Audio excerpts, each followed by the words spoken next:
Hayotingizni o'zgartiradigan bitta savol. Nega ayrim odamlar sizdan kamroq tajribaga ega bo'lib, lekin sizdan tezroq lavozim oladi va ko'proq pul topadi? Chunki ular boshqalarning ma'qullashini kutmaydi.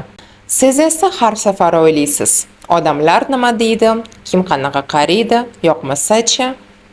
Natijada esa siz majlislarda jim qolasiz yoki maoshingizni oshirish yo'llari haqida so'ramaysiz.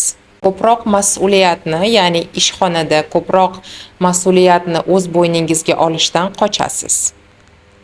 Bir narsani unutmang. Siz hali ham kimdir sizni payqashini yoki sizga ruxsat berishini kutayotganingizda, boshqa birov allaqachon o'z nomzodini o'zi taklif qilib, o'z zimmasiga ko'proq mas'uliyatni olib, ishxonada ko'proq daromad topishni boshladi. Chunki ko'pincha yuqori daromad ham va lavozim ham boshqalarning ma'qullashini kutmaydigan odamlarga nasib qiladi.